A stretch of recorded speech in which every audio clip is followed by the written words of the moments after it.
고린도후서 4장 16절에서 18절 다 같이 읽어보겠습니다. 그러므로 우리가 낙심하지 아니하노니 우리의 겉사람은 낡아지나 우리의 속사람은 날로 새로워지도다.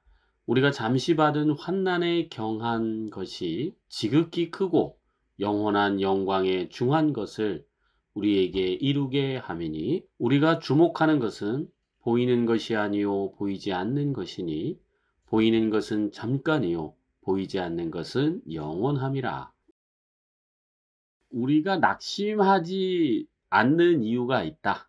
왜냐하면 아까 전에 우리 나눔 속에서 하나님이 나와 함께 있다. 내가 지금 돈도 없고 할 것도 없는데 그 어쩌란 말이야. 내가 먹을 것도 없는데 지금 어쩌란 말이야. 하나님 함께 있다는데 내가 결혼도 못했는데 어쩌란 말이야. 우리가 뭔 생뚱맞는 소리야. 왜 하나님이 함께 있다는 게 뭐 어쩌란 말인데. 아마 이런 마음에 우리가 정말 많이 공감할 거예요. 아니, 난 당장 필요한 게 이게 필요한데 무슨 내가 너와 함께 있다.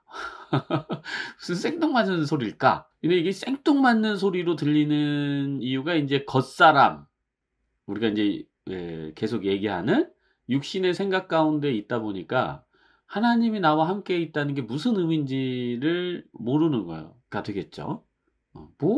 내 필요한 거 이거 달라는데 왜 자꾸 함께 있다고 그래.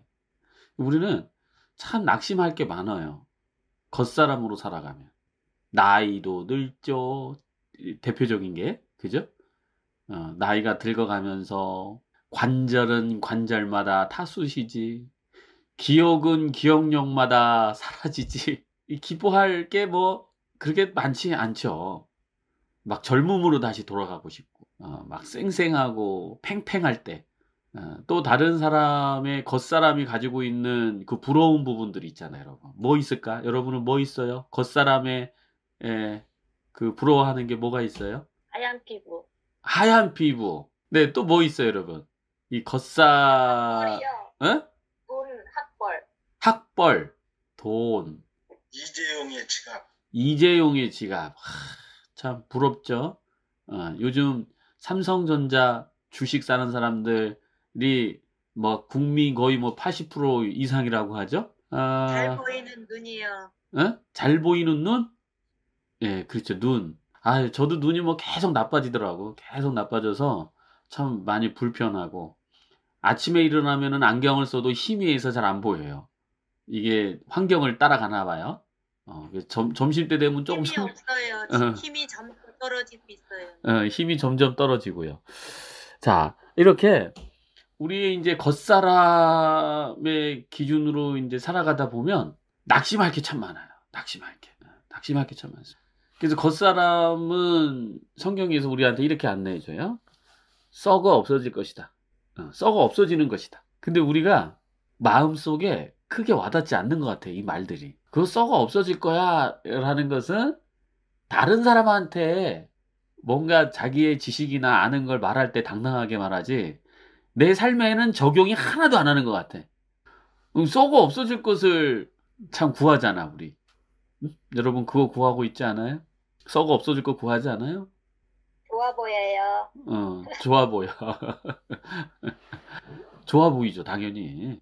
당연히 좋아 보이죠. 겉모습이니까. 보기 좋은 떡이 맛도 좋다. 뭐 이런 말들이 다 겉에 이렇게 반지르하게 보기 좋은 모습을 취하고 있어야 자기가 썩은 그것을 가릴 수 있는 거예요. 그래서 모조 꽃이 실제 꽃보다 더 아름답대잖아요.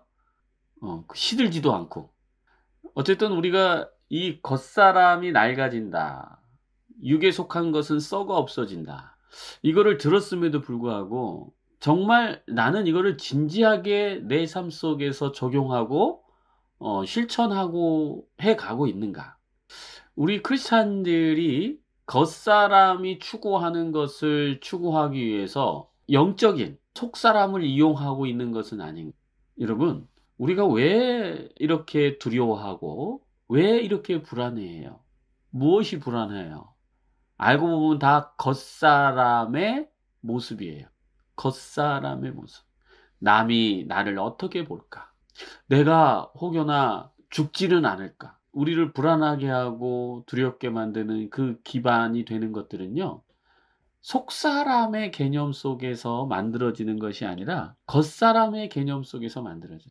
그래서 우리가 겉사람은 시간이 흐를수록 늙어지고 낡아지고 사라지는 게 겉사람의 어떤 것이죠. 예. 자, 특히 겉사람, 우리 육의 기본이 되는 그 생각들. 이게 우리는 낡아져야 돼. 계속 죽어져야 돼. 육의 생각들이 계속 죽어져야 속사람이 날로 새로워지. 이게 비례합니다, 여러분. 비례해요. 겉사람이 낡아져야 속사람이 새로워져요. 간단하게 비유를 해도 젊은 사람이 그 속이 깊지가 않죠. 왜? 이 겉사람이 쌩쌩하거든. 겉에서 오는 그 힘, 생기, 능력, 에너지 그런 것이 충만하기 때문에 그런 거를 믿어요. 그런 거를 믿어. 근데 이제 나이 들어가면은 이 겉사람이 가지고 있는 매력, 힘 이런 것들이 다 떨어지잖아요. 그러다 보니까 마음에서 더 넓게 보고 더 깊게 보고 다른 사람을 생각하고 삶의 어떤 순리를 받아들이게 되고 이해하게 되고 이러면서 젊은 사람들이 미처 볼 수 없는 어떤 요소들을 나이가 들어가면서 그걸 보죠. 물론 나이가 들어가도 여전히 7살이 많아요. 나이가 들어가도 여전히 8살 수준에서 머물러서 미숙한 상태로 그 겉사람의 그 기준과 모습으로 살아가는 사람들이 어찌 보면 더 많을 거라고 보여지기도 해요. 그러나 우리가 자연스럽게 우리가 육의 어떤 모습들이 늙어지고 사라지면서 우리 내면의 것들이 더 풍성해지게 되어 있는 거예요. 이 자연의 어떤 순리 가운데에 우리가 살펴보면 그래서 우리가 겉사람의 것, 육의 것든 이 땅의 것은 썩어 없어진다. 그래서 저는 여러분들한테 그렇게 제안하고 싶은 거예요. 그것을 구하지 말아라. 여러분 돈을 구하지 말아요. 여러분 사람을 구하지 말아요. 내 옆에 아무도 없으니까 내 옆에 누굴 둬야 돼. 난 외로우니까 난 공허하니까 그게 사람을 내가 두려고 하는 게 이제 관계 중독이 되는 거예요. 관계 중독. 건강하게 사람과 교류를 해야지 그 사람에 집착하는 이게 결국 하나님을 놓쳐버리는 거겠죠? 내가 그 사람을 집착하게 되면. 그리고 그 사람을 집착하게 되니까 무슨 일이 일어나냐면 그 사람의 말과 행동이 나한테 엄청나게 큰 영향을 미쳐요. 그래서 막 흔들려요. 그것은 겉사람을 기반으로 해서 지금 우리가 살아가고 있는 거다. 아마 우리의 숙제가 그거 아닐까요? 이 육의 것을 버리는 거. 이 겉사람을 버리는 거. 육의 그 어떠함을 버리는 게 우리의 신앙의 제1 목적이 될 거라고 보여집니다. 그래야 우리가 이제 영의 충만함, 영의 그 만족함, 또 영의 그 완벽함 이런 것을 누릴 수 있는데 이 겉에서 일어나는 어떤 일을 중요하게 생각하면 그게 엄청나게 큰 것처럼 느껴지는 거예요. 엄청나게 크게. 자, 17절에 우리가 잠시 받은 환난에 경한 것이 그러니까 우리는 밖에서 이 겉사람의 세계관 속에서 살아가면서 날 무시했느니 나를 어떻게 그 상처를 줬느니 나를 했다했느니 나를 방치했느니 나를 존중 안 했느니 이런 경험들이 우리가 이제 받으면서 이렇게 환난 마음이 힘들고 혼동스럽고 괴롭고 이런 경험들을 우리가 했을 거예요. 근데 여기서 표현이 이래요. 경한 가볍다 이 말이겠죠? 이 말이? 그럼 이 말 들으면 또 이제 열받는 분들이 있죠? 지가 내 상처를 알아. 내가 얼마나 힘든 건데 그것을 경한 것이라고 그래. 아니, 제가 얘기한 게 아니고 이제 성경에서 이제 표현했다는 거야. 성경에서 그게 경하다. 왜 경한지 살펴봤더니 속사람, 지극히 크고 영원한 영광에 중한 것을 우리에게 이루게 함이니. 성경에도 이런 말도 있잖아요, 여러분. 네가 눈이 죄를 졌니? 그러면 어떻게 해요? 눈이 죄를 졌으면 눈을 뽑아버리라. 빼버리라고 그래요. 네가 손이 죄를 졌니? 그러면 손을 잘라버려라 이래요. 아이씨 이게 무슨 소리야 도대체. 이게 도대체 무슨 소리예요 이게. 그것을 통해서 영원한 영광을 이루게 되는 그 길을 가게 된다. 근데 이제 우리가 이 겉에서 받은 아픔과 상처와 환난이 막 너무 지금 힘들다 보면 요걸 이제 압도된다고 그래요 여러분. 압도된다. 압도돼 있을 상태는 나 그런 거 필요 없으니까 이런 고통이나 이런 거 제발 없애게 해주세요. 근데 중요한 건 하나님이 안 주셨다는 거야. 환난을. 여러분이 당하는 환난을 하나님이 안 주셨다는 거예요. 중요한 건. 그러니까 없애달라고 하지 말아요. 하나님한테. 주지도 않았는데 그걸 왜 없애달라고 그래요? 주지도 않았는데. 근데 이제 우리가 그동안 배운 그 개념은 하나님이 이제 준 걸로 생각하면서 환난이 오면 하나님이 환난을 없애주세요. 이렇게 많이 기도들을 하는데 여러분 환난을 온 거를 뒤추적해서 살펴보세요. 환난이 내게 왜 왔는지. 뒤추적을 해보면은 환난이 내게 왜 왔을까요? 범인이 자신입니다. 범인이 나요. 여러분 이 말을 받아들이기 싫겠지만 받아들이셔야 돼. 그래야 변하지. 아니 계속 힘들게 살 거예요 인생? 받아들여야지. 여러분이 잘못했다는 의미가 아니라 변할 수 있는 정보를 드리는 거예요. 지금의 삶의 옛것, 여러분이 지금 여러분이 어떤 것을 경험하고 누리든 그건 여러분의 선택이었다는 거. 뒤추적해보세요. 다 여러분이 선택한 거야. 근데 그 선택을 무시해버리고 하나님이 나에게 이런 고난과 고통을 주세요. 그러나 하나님께서는 합력하여 선을 이루신다고 그러셨잖아요. 그러니까 우리가 하나님을 믿고 하나님을 따른다는 개념은 진리로 들어간다 이거예요. 진리의 삶을 산다 이 말이에요. 그러면 내가 지금 이 환난을 경험했다라고 하는 것은 우리는 반동적으로 진리를 찾게 만든다 이 말이에요. 지혜가 뭐지? 진리가 뭐지? 그래서 여러분들이 또 이렇게 지혜와 진리를 사모해서 또 모였지 않았겠어요? 우리 아픔 때문에. 그리고 그 진리와 지혜를 발견했을 때는 내가 막 내 아픔이 막 이따만한 것처럼 알았지만 내가 진리와 지혜를 발견해서 살아가는 이 삶 속에 거하게 되면 야, 그 아픔이 큰 게 아니었구나 이렇게 되는 거야. 그때는. 지금은 우리가 그 환난이 경한 게 아니라 중한 거지. 중하게 느끼고 장차 영원한 영광에 중한 것이 지금은 경한 걸로 느껴지겠지.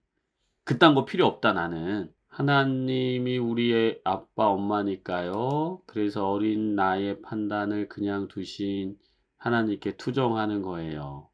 뭐 말은 바뀌었지만 그럴듯하지만 여전히 하나님 탓.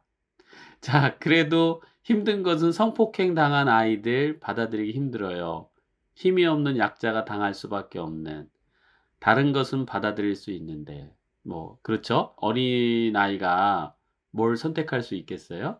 그래서 이것도 좁은 범위에서 본다면 그럴 수밖에 없이 이해할 수 있을 것 같아요. 그 어린 시절에 무슨 힘이 있겠어요? 그냥 당하는 대로 느끼는 대로 우리가 경험하고 받아들이고 육의 아주 기본적인 편협된 시각들을 계속 환상적으로 만들어갈 수밖에 없지요.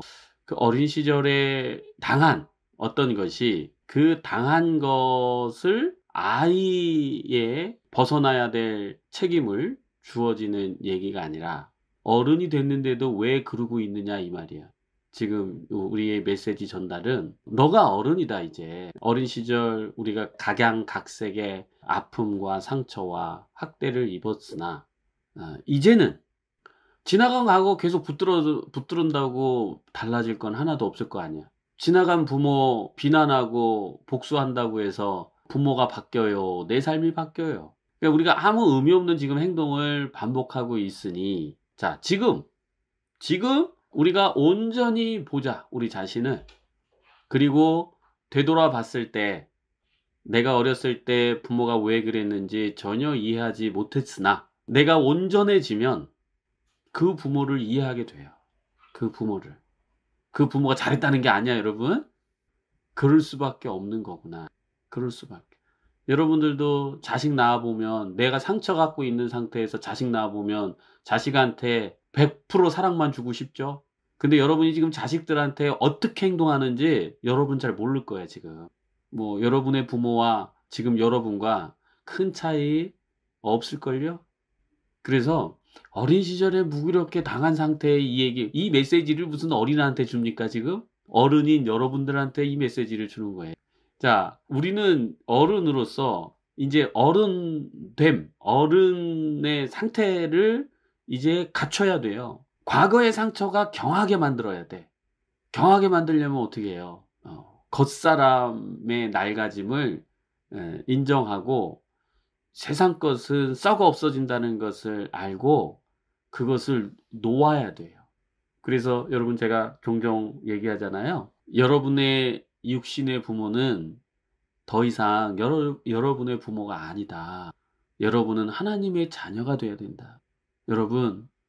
여러분이 엄마 아빠에서 받았던 어린 시절의 경험으로서 내 내면에 가지고 있는 다양한 연결성, 또 여러분이 부모를 변화시키려고 하든 또 부모에게 복수를 하든 그런 연결성들이 있다면 하나님의 자녀의 권능을 누리는데 큰 장애를 가져요.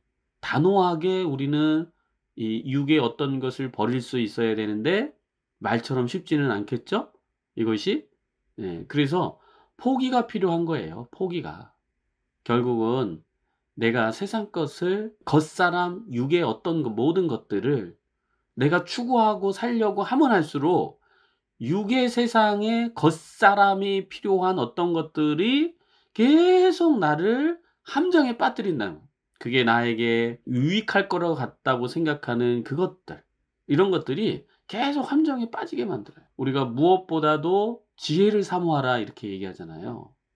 은과 금이 있는데 무엇보다도 지혜를 사모해라. 지혜를 갈구하고 지혜를 찾아라. 그러니까 우리가 사모하고 구하고 간절히 바랄 것은 사람도 돈도 명예도 직장도 아니고 지혜예요. 이 지혜를 삼아서 이 속사람이 날로 새로워질 수 있도록. 그러면 여러분이 어떻게 살아가야 될지 길이 쫙 열려요. 자연스럽게 열립니다. 그리고 육으로 살아가는 이 물질 세계는 그냥 자연스럽게 형통함, 그 형통한 삶의 경험을 하게 되는 거예요. 우리가 지금 거꾸로 지금 살아가고 있는 거예요. 현상을 붙잡고 근본은 놓치고. 근데 지금 제가 여러분들한테 안내하는 거예요. 근본을 잡아라. 그러면 현상은 자연스럽게 나타나는 것이니. 그래서 여러분 진리를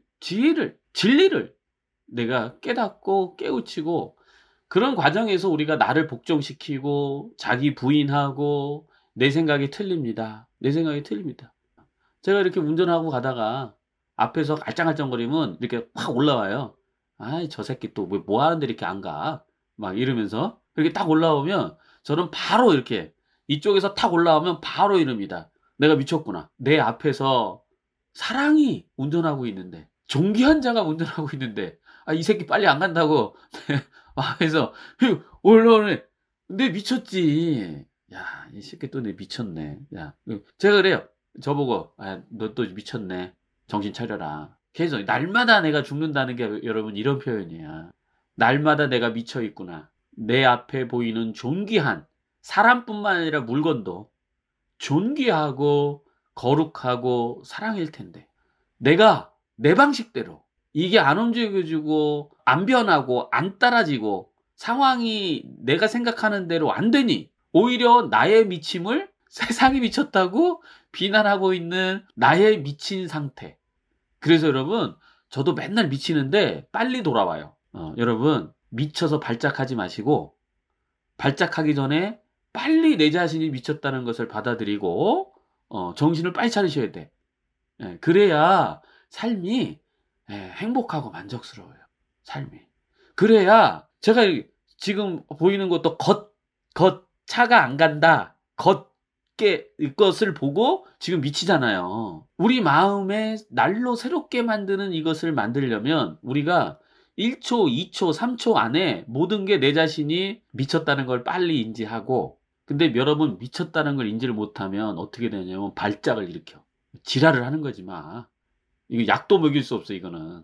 오로지 발작을 멈추는 것은 내가 스스로 미쳤구나 나를 알 때. 그러면 여러분 멈추겠죠? 그러니까 저도 미치는데 여러분들보다 좀 빨리 돌아와요. 그래서 발작을 잘 안 해요. 빨리 돌아오기 때문에.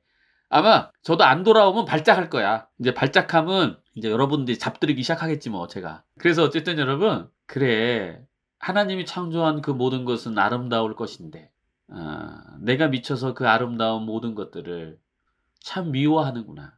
이렇게 아주 단순해 여러분. 이게 신앙에 우리가 지금 가고자 하는 훈련은 되게 단순해요. 자, 이것만 여러분 잘 적용해 보세요 삶에. 그러면 다른 사람을 미워하지 않게 돼요.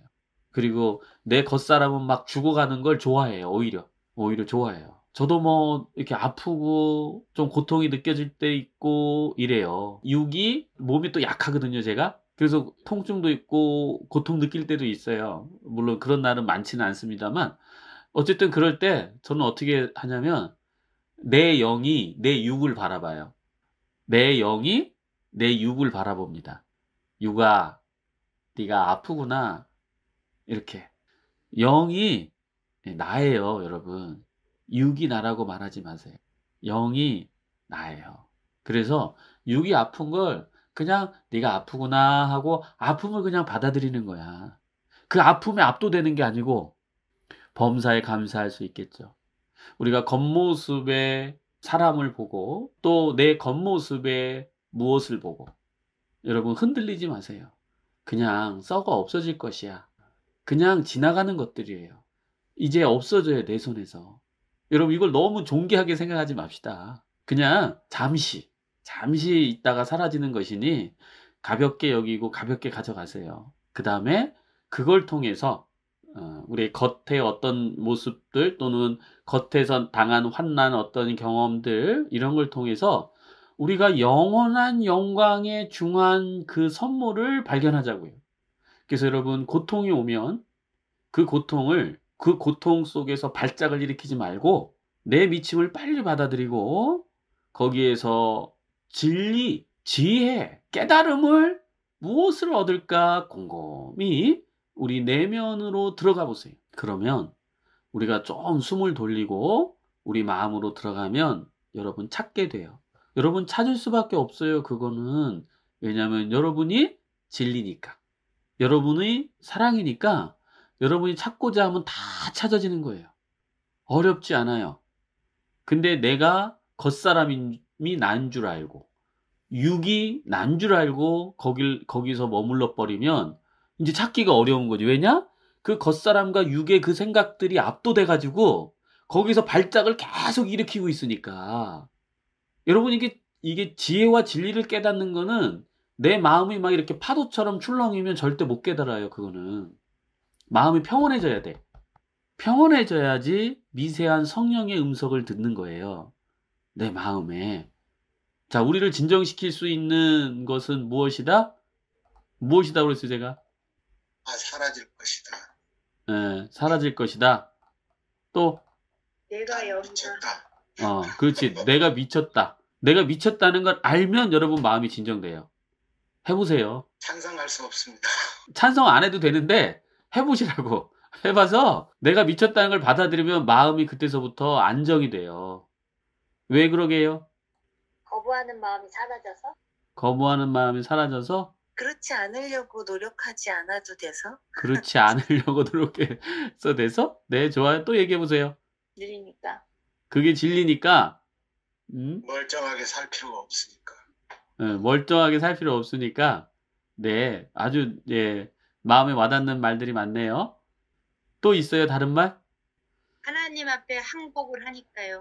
하나님 앞에 항복을 하니까. 네, 그 말도 참 좋네요. 다른 사람의 장애물을 안 느껴질 거. 그래. 좋아. 내가 이제 얘기하고 싶은 게 있겠다. 네, 여러분들 얘기는 제 마음에 이렇게 감흥이 좀 있었어요. 여러분 얘기해 주신 그 내용들.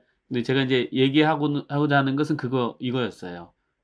내가 미쳤기 때문에 밖에서 공격하는 사람이 없는 거예요. 우리가 많이 힘들고 괴로운 건 밖에서 나를 공격한다는 느낌 때문에 그래요. 그래서 발작을 하는 거예요. 내가 안 당하려고. 그래서 발작은 이제 다른 사람 이제 잡들이기 시작하는 거죠. 내가 미쳤다는 것을 받아들이면 아까 전에 여러분들이 얘기해 주신 것 중에서 나를 인정하기 때문에 우리가 뭐든지 순수하게 나 상태를 인정하면 이게 해소돼요. 무엇이든지. 인정하면 돼, 그냥. 그런 부분도 있고, 또 내가 미쳤다는 것을 알기 때문에 내가 바깥에서 그 원인을 찾지 않게 돼요. 그래서 우리 마음이 평온해지는데 거기에서 이제 지혜를 깨닫게 됩니다. 그러니까 순서, 여러분, 순서. 우리가 지혜와 진리를 깨닫는 어떤 과정들은 절대 이렇게 막 마음이 들뜬 상태에서는 하나님의 목소리를 들을 수도 없고 지혜를 깨달을 수도 없어요. 그래서 우리 자신이 마음을 안정시키는 것은 우리 자신의 현 상태를 인정하는 거고, 그 인정은 모든 이렇게 그 정신의 에너지가 막 바깥에 쏟아져 있잖아요, 여러분. 누가 날 공격했다 싶으면 거의 10개 에너지가 있으면 10개 에너지 신경이 다 바깥에서 막 이렇게 쏟거든요. 그래서 저게 무슨 말을 하는 거야, 저게 어떤 행동을 하는 거야, 저게 앞으로 뭘 나한테 할 것이지, 이러면서 다 바깥에 뭔가 긴장하고 이렇게 있기 때문에. 근데 지혜는 안에서 나오는데, 그러니까 이제 에너지가 바깥에 막 쏟아져 있으니까 마음은 못 들여다보고 마음에서 지혜는 막 샘솟게 올라오는데 다 허비하고 소쿠리에 물 빠지듯이 다 빠져버리는 거예요. 그러니까 우리 마음을 들여다보는 18절. 우리가 주목하는 것은 보이는 것이 아니요 보이지 않는 것이니 보이는 것은 잠깐이요 보이지 않는 것은 영원함이라. 정말 우리를 안전하게 만들 수 있는 것은 밖의 환경을 컨트롤하는 것이 아니라 내 내면의 상태에 보이지 않는 세계를 컨트롤하는 것이다. 왜 보이지 않는 세계를 하죠? 보이는 세계가 아니라 우리가 영이기 때문에. 우리가 영이기 때문에. 믿는 대로 바라는 것들의 실상이어서요. 그렇지. 우리가 영이고 당연히 영이 내면에 있고, 그러니까 그 주체성을 찾으면서 여러분이 지금 현재 경험하는 것이 여러분 믿음대로 되는 거예요. 그러니까 당연히 현재의 내 현실을 도래하게 만드는 보이지 않는 세계에 내 마음을 다스려야지. 왜 자꾸 밖의 사람, 밖의 환경, 바깥에서 이렇게 멋지다라고 생각하는 그것을 쫓는 난 말인가. 그거는 정말 지혜와 진리를 깨닫고 연구하는 우리들에게는 이걸 어떻게 표현할까? 정말 어리석은 행동인 거죠. 하고 있어요. 네, 하고 있어요. 할렐루야. 열매가 맺어지는 거야, 이제. 열매가 계속. 물론 이제 우리가 마술방망이처럼 뚝딱뚝딱뚝딱 이렇게 해서 나타나는 것은 아니에요. 조급하게 생각하지 마세요. 여유롭게 가시면 돼요. 여유롭게. 자, 보이지 않는 것. 보이는 것은 잠깐이요. 없어진다는 거예요. 여러분 붙잡고 있는 모든 것들은 없어져요. 그래서 여러분이 지금 혹여나 육의 어떤 것, 겉사람이 어떤 것을 기도하거든 멈춰보세요. 그리고 하나님, 내가 진정 원하는 게 무엇입니까? 하나님과 한번 대면해 보세요. 하나님은 어디 있다고요? 내 안에? 내 안에 있으니 안으로 들어가세요. 그리고 성령님과 대해보세요. 내가 진정 원하는 게 무엇인지. 그리고 그것을 찾으세요. 그것을 찾고 그러면 여러분이 존귀한 자라는 것을 만나게 돼요. 여러분이 사랑이라는 것을 만나게 돼요. 그러므로 우리가 만나는 모든 사람은 다 사랑으로 보이는 에바다의 눈이 되기를 바라겠습니다. 기도하겠습니다. 하나님, 우리 가운데 함께 하시는 주님 감사합니다. 우리가 보이는 것에 가치를 두고 그것을 쫓아 살다가 길을 잃어버렸습니다. 그리고 그것을 쫓아 살다가 너무너무 괴로워 중독이라고 하는 아픔에도 빠졌습니다. 그리고 그것을 찾으려고 애쓰다가 엉뚱한 삶의 길을 가다 벽에 부딪혔습니다. 그 보이는 것들이 결코 우리를 구원시켜 주는 것도 아니며 결코 나에게 자유와 행복을 가져다 주는 것이 아님에도 불구하고 나는 그것이 나를 구원해 줄 어떤 것으로 착각하면서 살았습니다. 성령님, 깨우쳐지는 역사가 있게 하옵소서.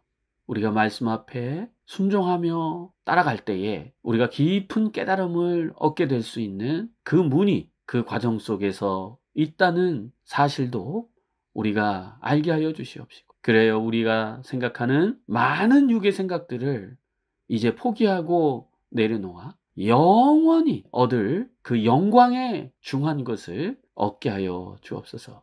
감사드리며 예수님의 이름으로 기도드립니다. 아멘.